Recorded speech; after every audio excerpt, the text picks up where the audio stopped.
नमस्कार, आपका स्वागत है। आप देख रहे हैं एनडीटीवी का खास शो इलेक्शन कैफे।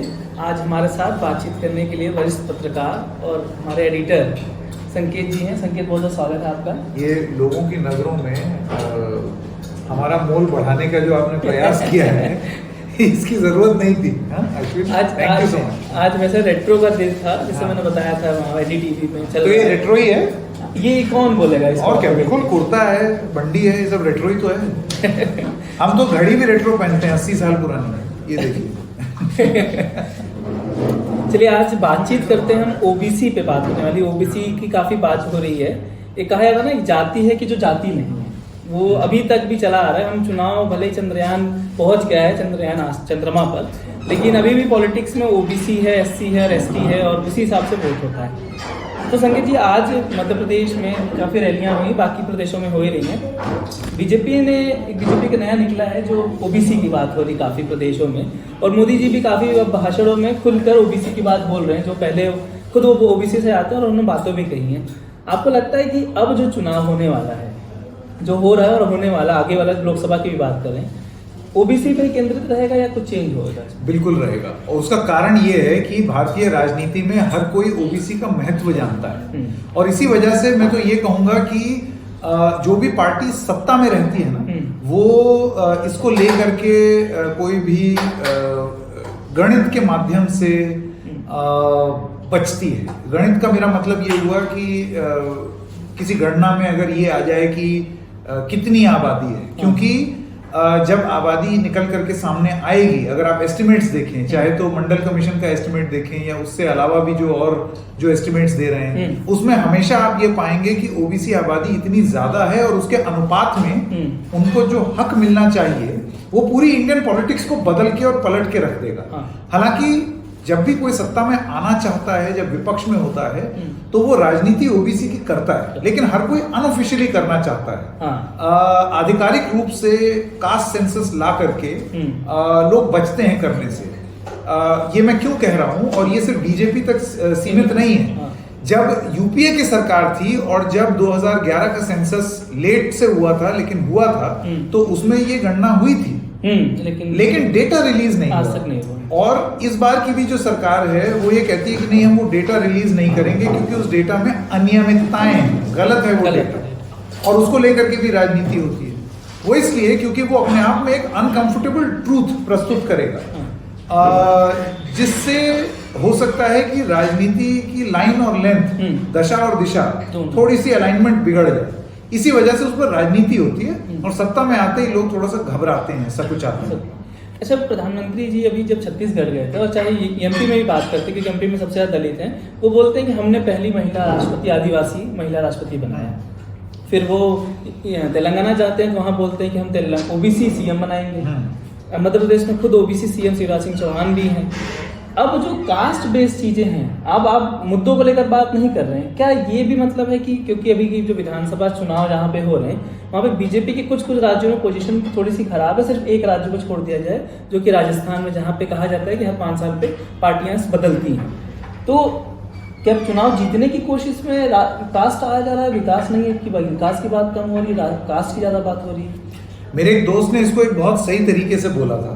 मैं अश्विन चाहता हूं कि अगर आप मुझे इजाजत दें, उसने बोला कि अगर बीजेपी एक वेबसाइट होती, ईमेल आईडी होती, तो उसका यूजर नेम होता vikas@bjp.com और उसका पासवर्ड होता हिंदू मुसलमान। ठीक है, लेकिन मुझे ऐसे लगता है कि अब जैसे वो ऑफिस की ईमेल में नोटिफिकेशन आता ना, it is time to change your password, तो उसमें बीजेपी वक्त वक्त पर वो पासवर्ड बदलती रहती है। तो उसमें कभी तो पॉलिटिकल पोलराइजेशन, रिलीजियस पोलराइजेशन हो जाता है, और कभी हो जाता है कास्ट। तो ये कास्ट की गणित जो है वो आप हिंदुस्तान की राजनीति से निकाल ही नहीं सकते। सब विकास की बात करेंगे, सब डेवलपमेंट वाली बात करेंगे, विकास पुरुष और ये सारी चीजें, लेकिन अंत में जातीय गणित पर ही आकर के चीजें रुकेंगी। आप बीजेपी की अगर बात कर लीजिए, आपको याद है यूपी चुनाव के एकदम बाद ये सब, या यूपी चुनाव के दौरान था या बाद में था, जब ये होने लगा रेवड़ी राजनीति को लेकर के, रेवड़ी कल्चर, अभी क्या होगा? जब ये घोषणा हुई है कि 80 करोड़ लोगों को राशन दिया जाएगा, अब इसको किस तरीके से देखा जाए? ये जन कल्याण है कि रेवड़ी? यही सवाल ये भी है कि एमपी में जो 1500 दिया जा रहा है महिलाओं को, उसको क्या है, रेवड़ी बोलेंगे? ये आप जन कल्याण बोलेंगे या रेवड़ी? इसी वजह से ना प्रॉब्लम क्या है कि वो ये हमेशा एक जिसे कहते हैं कि ट्रिकी सिचुएशन, और इसी चीज को विपक्ष भी उठाता है कि हम करें तो रेवड़ी, आप करें तो जन कल्याण, है ना? सलमान खान ने गाना भी इसी लाइन पे है ना? हाँ वही तो हाँ वो कैरेक्टर ढीला है। एग्जैक्टली। तो वो ये चीज अब बात चलती रहती है, लेकिन अंत में हर पार्टी को इंक्लूडिंग बीजेपी ये बात समझ में आती है कि गुरु इसके बिना होगा नहीं, ये तो करना ही पड़ेगा। लेकिन फिर इसको आप किस तरीके से देखें? 9 साल के बाद अगर एक पार्टी को ये बोलना पड़ रहा है कि हम जो है अब आप उसे रेवड़ी कह लीजिए, जन कल्याण कह लीजिए, कुछ भी कह लीजिए, अगर आपके 9 साल के कार्यकाल के बाद एक ऐसी स्थिति उत्पन्न हो रही है कि आपको वापस वही चीज करनी पड़ रही है, तो इसको आपके 9 साल के राज्य या 9.5 साल के राज्य की को किस तरीके से देखा जाए? हाँ, विकास पे अब तक तो इतना विकास हो जाना चाहिए था कि इसकी जरूरत ही ना पड़ती। कहने के लिए तो बहुत विकास हो चुका है वैसे।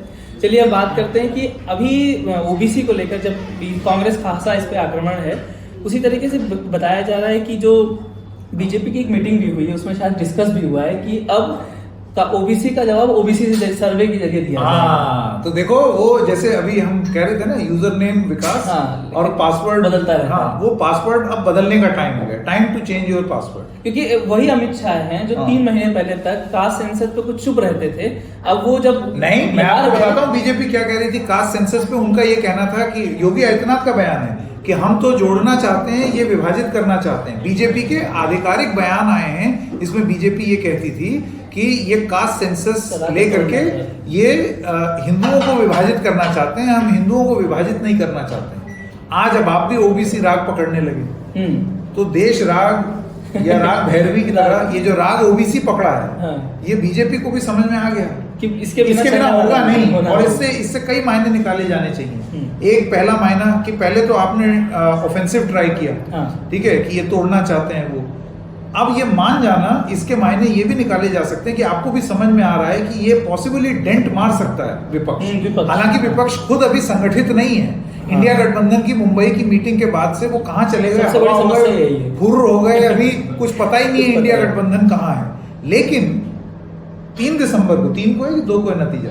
3 तारीख को जब नतीजे आएंगे, आप देख लीजिए, मैं आपको बता रहा हूँ कि 3 तारीख के बाद वापस इंडिया गठबंधन की कार्रवाई जो है वो आप तेज पकड़ते हुए देखेंगे, और फिर ये ओबीसी कास्ट सेंसस को लेकर के एक कंसेंसस बनेगा। जो लोग अभी छिटके हुए हैं वो कुछ हद तक साथ में दिखेंगे। तो ये ओबीसी का जो वो है ना इम्पैक्ट, ओबीसी और कास्ट सेंसस का इम्पैक्ट, ये 3 दिसंबर के बाद आपको दोबारा विपक्ष की ओर से जोर पकड़ता हुआ दिखेगा, क्योंकि बीजेपी एडवांस में प्लानिंग करती है और दिमाग से तेज पार्टी हाँ। इस वजह से उनको ये चीज मालूम है कि ये बाद में एक दिक्कत हो सकती है, तो इस वजह से उन्होंने ये दाव चल दिया। अब आप कोई भी मायने निकाल दे रहे, एन केन प्रकार चुनाव जीतना है, तो चुनाव जीतना है तो उसमें आप विकास कर लिया आपने 9.5 साल। लेकिन अगर कोई चीज डैमेज कर रही है तो वो डैमेज को रोकने के लिए और उसको पलट देने के लिए आपने भी ओबीसी सेंसस कर दिया। और जानते हो अश्विन, आंकड़े ये बताते हैं कि ये कोई बीजेपी पहली बार ओबीसी कार्ड नहीं खेल रहा। ये नलिन मेहता की किताब है, इसको लेकर के तुम्हारी मेरी पहले भी कई बार चर्चा हो, ये मैंने रख लिया था इसलिए मेरे ताने मार रहे। इन्होंने रख ली थी, मैंने वापस हथिया ली इनसे। तो ये है पेज नंबर 31 इस किताब का। कोई बात नहीं, अगर आप देख नहीं पाएंगे आप अपनी कॉपी खरीद करके देख लीजिएगा। ये बताता है कि 2014 में और 2019 का बता रहा है, पहले ये 2014 में ही होना शुरू हो गया था। BJP leadership in UP, OBC plus SC representation, यानी कि शेड्यूल्ड कास्ट और ओबीसी प्रतिनिधि कितने थे भारतीय जनता पार्टी के लोकसभा के कैंडिडेट्स। तो आप समझिए कि 57.5% कैंडिडेट बीजेपी के उत्तर प्रदेश से ओबीसी और एससी समुदाय से आते थे, यानी कि आधे से ज्यादा। उनको मालूम था 2019 में कि ये कार्ड खेलना है, बस बोलना नहीं है इसके बारे में। ये बात बोलनी है विकास की, लेकिन अंदर से करना वही है, ताकि समझने वाले समझ जाएं, जो ना समझे वो अनाड़ी है। तो ये गेम वो खेल गए। विधानसभा 2017 में भी ये बीजेपी ने किया।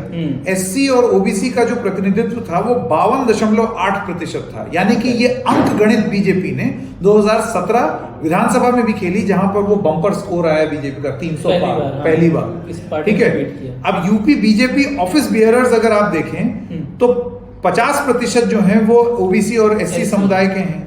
यूपी सरकार में जो मंत्री थे पहले कार्यकाल में, उसमें 48% मंत्री जो हैं वो ओबीसी और एससी समुदाय के थे, और बीजेपी के जो डिस्ट्रिक्ट प्रेसिडेंट हैं वो 35% जो हैं वो ओबीसी और एससी समुदाय के थे। तो ये चीज बीजेपी को, सिर्फ ओबीसी की अगर बात करें, नहीं ये तो एससी हो गया, ये एससी और ओबीसी दोनों, हाँ ये दोनों मिक्स करके बता रहे हैं। बहरहाल इससे आपको ये बात समझ में आती है कि वो कितना इन्होंने इस चीज पर फोकस बिना बोले भी किया है इतिहास में। आंकड़े भी दिखा दीजिए। आंकड़े बताते हैं कि जो प्रेजेंट मोदी गवर्नमेंट है उसमें 27 मिनिस्टर ओबीसी हैं। हाँ? मतलब रिप्रेजेंटेशन है, भले बताती नहीं है सरकार कि हम नहीं बताती है।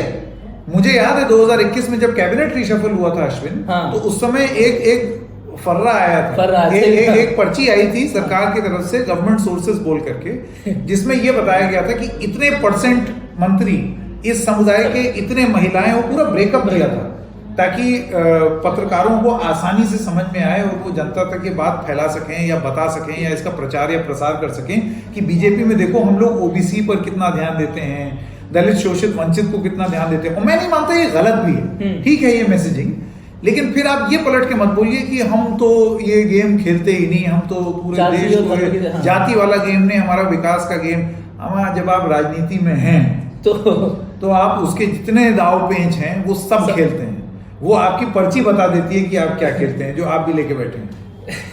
जो गवर्नमेंट सोर्सेज की बात की इन्होंने, ये बहुत होता रहता है, अभी भी आता है सूत्र सूत्र बहुत कुछ बताते रहते हैं। सर एक सवाल ये भी था, एक CSDS का सर्वे है, ये बताता है कि अगर आप 1999 से साल 2019 के लोकसभा चुनाव को देखें तो 1999 में 23% लोगों ने, ओबीसी के 23% लोगों ने भाजपा का वोट किया था, जो 19 में बढ़कर 44% हो गया, यानी कि 20% का उछाल। लेकिन कांग्रेस की बात करें तो कांग्रेस को 99 में 24% ओबीसी ने वोट किया और वो घट के 15 पे हो गया। नहीं 99 में 24 ने किया, 2014 बहुत ज्यादा इतिहास में ना जाओ क्योंकि फिर तो परिस्थितियां, अगर आप 2014 से 2019 का कंपैरिजन करें, क्योंकि ये द मोदी ईयर्स जिसे कहा जाता है, उसमें कांग्रेस 2014 में 15% पे थी, यानी कि एक कमी दिखाई दी, एक घटौती दिखाई दी। 2009 में ये 24% था ओबीसी का शेयर कांग्रेस के लिए, और बीजेपी का 22 था।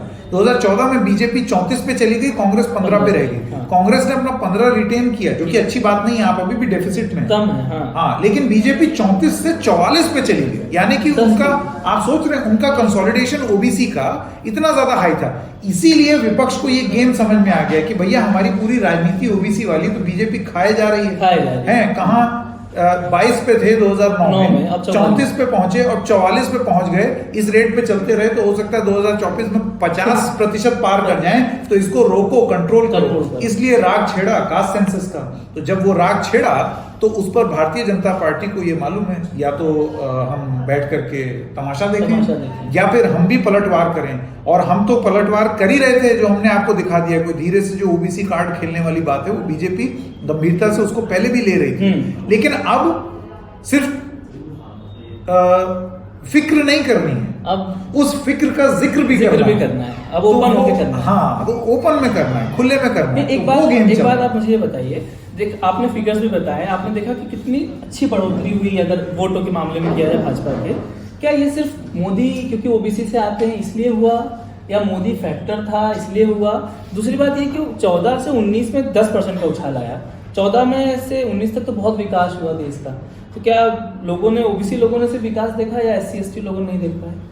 सारी चीजें राजनीति में ना एक वक्त होता है, तो वक्त अगर आपके साथ है तो उसमें सारी फॉर्मूले जो हैं आपके वो बस फिट बैठ जाते हैं, आपका सही होता है। हाँ, फिर वो क्या है कि फिर वो सब कुछ हरा ही हरा होता रहता है। लेकिन मैं ये नहीं कहूंगा, बीजेपी ने देखो मेहनत बहुत की है, ये तो है। मेहनत से मेरा मतलब सारी चीजों को, एक होता है, मैं ये उदाहरण हमेशा देता हूं और उसी उदाहरण के माध्यम से मैं फिर से समझाना चाहूंगा। चुनावी जीत एक रेलगाड़ी की तरह है, और रेलगाड़ी रेल की पटरी पर चलती है, और चुनावी जीत आपको तब हासिल होगी जब दोनों पटरियां एक साथ चलेंगी। एक पटरी होगी चुनावी भाषण, यानी कि मोबिलाइजेशन, आपका कार्डर मोबिलाइजेशन, रिसोर्स मोबिलाइजेशन, आपके सारे फॉर्मूले, ये सारी चीजें है ना, वो अपनी जगह है। आपकी स्पीचेस, आपका क्या कहते हैं, ये ओबीसी अंक गणित। और दूसरी रेल होती है जमीन पर आपका कार्यकर्ता, ये जो आपने सारा जो अंक बिठाया है फॉर्मूला, ये प्रैक्टिकल, एक होता है थिंकिंग और एक होता है इम्प्लीमेंटेशन। तो थिंकिंग एक रेल हो गई, इम्प्लीमेंटेशन यानी कि आपका कैडर जमीन पर जा करके इतनी उसके अंदर कुव्वत है कि वो जा करके उसको वोट में तब्दील कर। तो ये दोनों रेल की पटरी अगर एक साथ रहेंगी ना, तो इसी पर आपकी चुनावी एक्सप्रेस भाग सकती है। एक भी पटरी अगर टेढ़ी हुई या टूटी तो आपकी ट्रेन डिरेल, जो कि कांग्रेस और यूपीए के साथ 2014 में हुआ और 2019 में हुआ। क्योंकि चुनावी भाषण दे करके माहौल तो बना दिया आपने, लेकिन क्या आपके पास वो ग्राउंड मोबिलाइजेशन था जो कि वोटों को तब्दील कर सके, जो जैसा भाजपा करती है, आखिरी मोमेंट करती है, लास्ट माइल वाला जो है कि आपका वोटर जो है वो आपसे प्रभावित होकर के जा करके वोट डाल रहा है आपके लिए। मैं अश्विन से बहुत प्रभावित हूँ।